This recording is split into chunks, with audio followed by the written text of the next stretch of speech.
Hello, welcome to an orientation to learning objectives.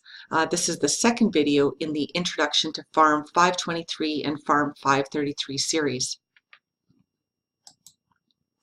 Let's start out with some learning objectives regarding this lecture on learning objectives.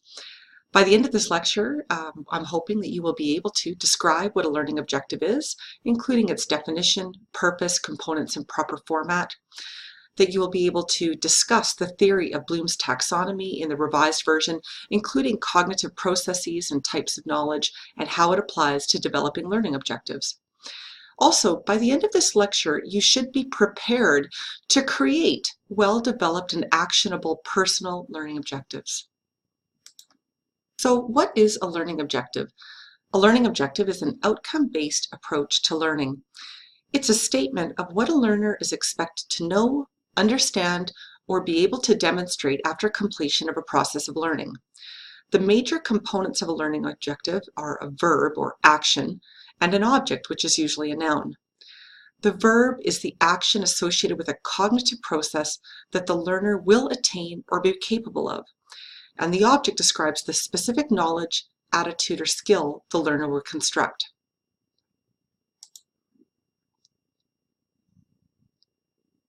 Learning objectives are important because they help to express what learners are expected to achieve and how they are expected to demonstrate their achievement. Because it is outcome-based and student-centered, it helps to define what is taught or learned and how. In addition, it helps to inform the strategy of how the learning will be evaluated. Learning objectives can be applied broadly or more narrowly. For example, you could say what you will achieve by completing the Pharm D program, or what you will achieve by working through one specific case. To get started with developing learning objectives, let's take a step back and discuss Bloom's taxonomy. Bloom's taxonomy is a set of 3 hierarchical models used to classify learning objectives within the cognitive, affective, and sensory domains. It's named after Benjamin Bloom, who was an educational psychologist that led the committee that first developed the taxonomy in the mid-20th century.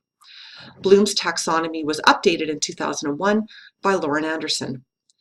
The image here shows the hierarchy for the cognitive domain as updated by Anderson in 2001. Bloom's taxonomy for the cognitive domain has been the primary focus of most traditional education and is frequently used to structure curriculum learning objectives, assessments, and activities. It represents a continuum of increasing cognitive complexity, from lower order thinking skills to higher order thinking skills. It can be thought of as a ladder where lower levels of knowledge must be attained prior to moving up a step in the ladder to a higher order level of knowledge. Bloom's taxonomy is often represented as a pyramid, and I'm sure all of you have seen the image displayed here or something similar before. Starting at the bottom or the lowest level of knowledge to the top or the highest level of cognition, let's review. At the bottom we see remembering, which refers to the ability to recall or remember without understanding. For example, I may tell you that NSAIDs can cause stomach pain. You know that because I told you, and you memorized it, but you don't know how or why it happens. Understanding is the ability to understand and interpret learned information. In our same example of NSAIDs, you discover that the stomach pain from NSAIDs is because of inhibition of prostaglandin synthesis. A person can demonstrate understanding of facts and ideas by organizing, comparing, translating, interpreting, giving descriptions, and stating the main ideas. In applying, one uses acquired knowledge, facts, techniques, or rules to carry out a procedure or solve a problem. For example, you can recognize that an NSAID is an inappropriate recommendation for a patient with peptic ulcer disease. You are using the acquired knowledge. Analyze refers to the ability to break down information down into its components and determine how the parts relate to one another for an overall structure or purpose. In our same example, if a patient presents with GI pain and is on multiple medications, you could isolate an NSAID as a possible cause. EBM is another great example. In EBM, breaking down a trial into its parts and determining how its conclusion is formed. In evaluation, we refer to the ability to make judgments for the value of material for a given purpose. In an EBM example, you can determine if an article is relevant to a specific patient case. So in other words, you can develop your own conclusion after analyzing the study. This is demonstrated by presenting and defending opinions, by making judgments about information, the validity of ideas, or the quality of work based on a set of criteria.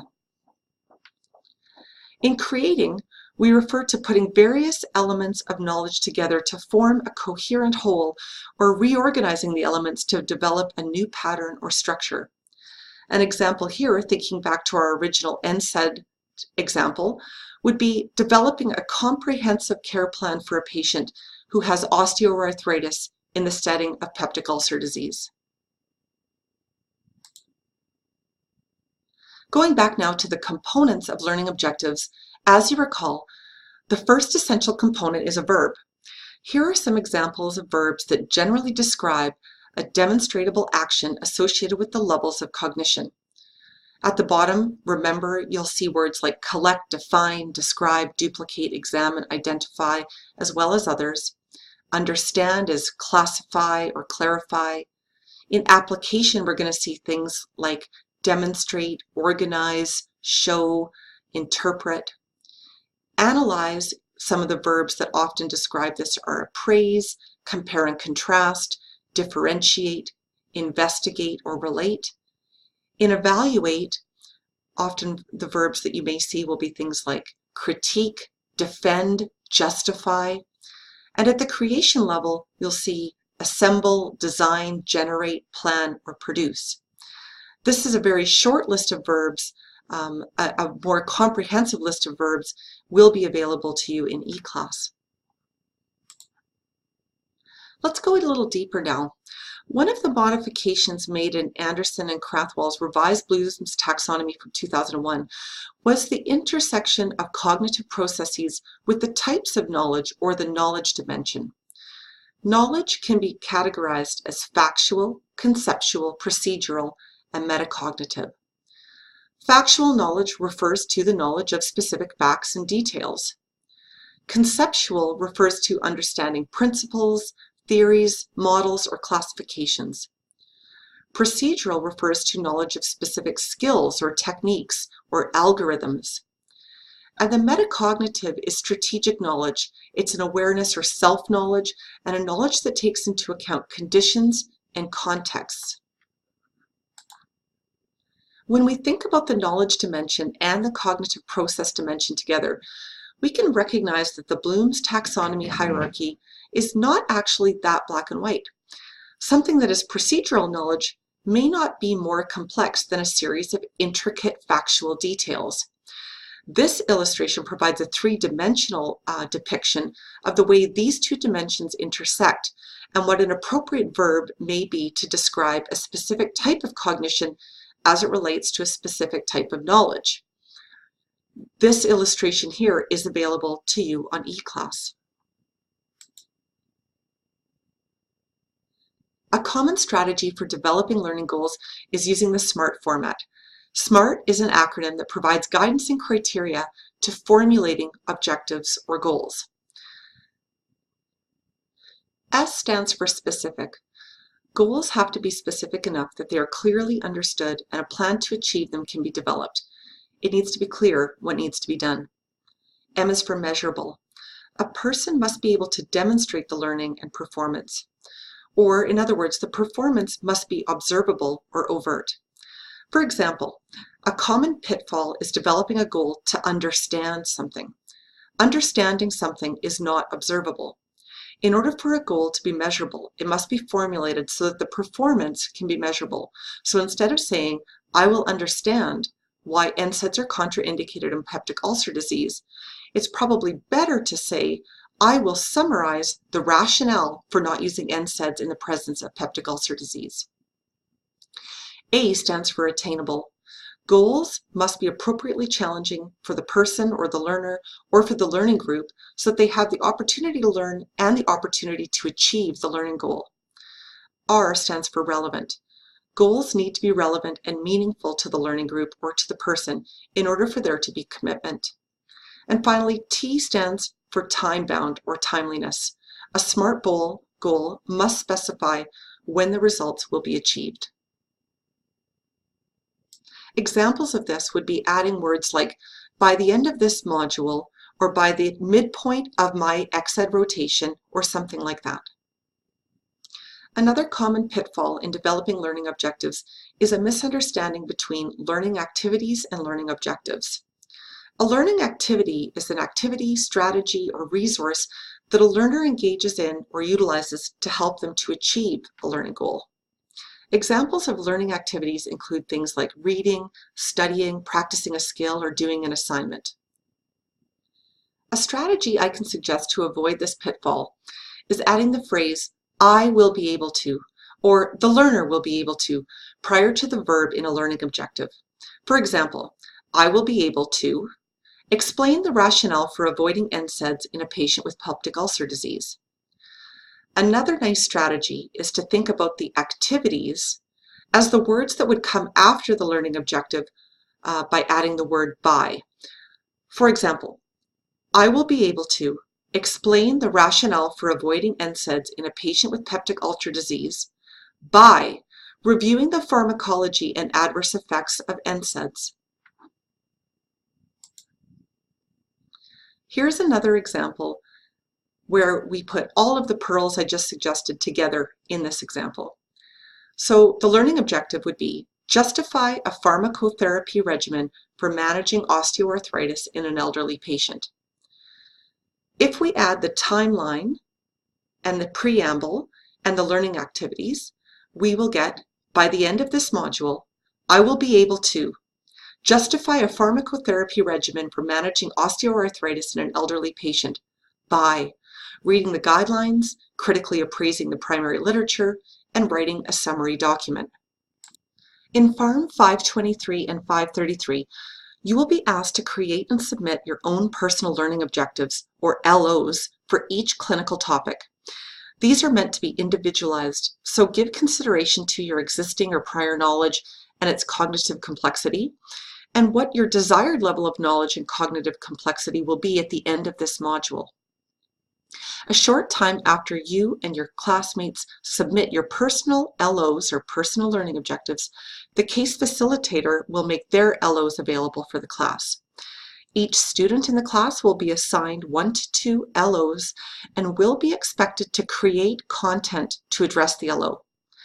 Later in the topic module, students will then apply the content to develop a patient care plan to address the drug therapy problems in a paper patient case. Here are some other tips for developing learning objectives. It's important to think about what is fundamental knowledge and what's advanced knowledge.